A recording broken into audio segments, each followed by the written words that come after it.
দ্বাদশ জাতীয় সংসদ নির্বাচনের জন্য এবার বিশাল অঙ্কের বাজেট ঘোষণা করেছে নির্বাচন কমিশন। এই অর্থ নির্বাচনী পরিচালনার পাশাপাশি ভোটের দায়িত্বে থাকা আইন শৃঙ্খলা রক্ষাকারী বাহিনী, প্রিজাইডিং ও পোলিং অফিসার সহ নির্বাচনের কাজে নিয়োজিত কর্মকর্তাদের সম্মানী হিসেবে খরচ করছে নির্বাচন কমিশন। ইসির অতিরিক্ত সচিব অশোক কুমার দেবনাথ জানান, নির্বাচন পরিচালনা ও আইন শৃঙ্খলা খাত মিলিয়ে প্রায় ১,৫০০ কোটি টাকা বরাদ্দের প্রস্তাব করা হয়েছিল। পরে বরাদ্দের চাহিদা বেড়ে সব মিলিয়ে ব্যয় প্রায় ২,৩০০ কোটি টাকা হয়ে দাঁড়ায়। আর নির্বাচনে আসন প্রতি ৭ কোটি টাকার বেশি ব্যয় করছে ইসি।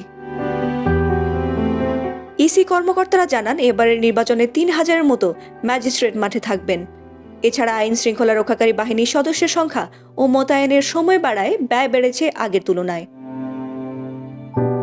নির্বাচন কমিশন সূত্র বলছে, একদিনের জন্য প্রিজাইডিং অফিসার ৪,০০০, সহকারী প্রিজাইডিং অফিসার ৩,০০০ এবং পোলিং অফিসার ২,০০০ টাকা করে পাবেন।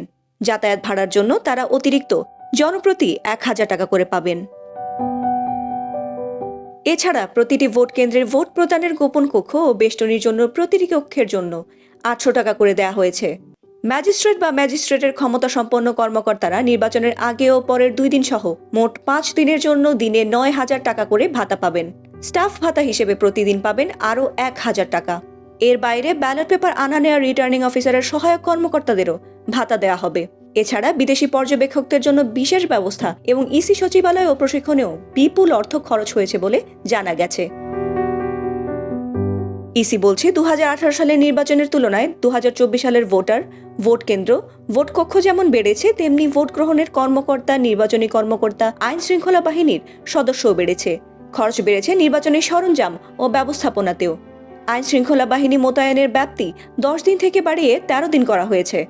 নির্বাচন সংশ্লিষ্টদের সম্মানী সহ জ্বালানি, পরিবহন খাতেও বরাদ্দ বেড়েছে। নির্বাচন সুষ্ঠুভাবে সম্পন্ন করতে এবার ৪,০৬,৩৬৪ প্রিজাইডিং অফিসার, ২,৮৭,৭২২ জন সহকারী প্রিজাইডিং অফিসার এবং ৫,৭৫,৪৪৩ জন পোলিং অফিসার, সব মিলিয়ে মোট ৯,০৯,৫২৯ জনকে প্রশিক্ষণ দেওয়া হয়েছে। এবার নির্বাচনে সারা দেশে আনসার সদস্য থাকছেন ৫,১৬,০০০, পুলিশ ও র্যাব থাকছেন ১,৮২,০৯১ জন, কোস্টগার্ড ২,৩৫০ জন এবং ৪৬,৮৭৬ জন বিজিবি সদস্য নির্বাচনী মাঠে থাকছেন। ফাতিমা সুলতানা, প্রবাস খবর।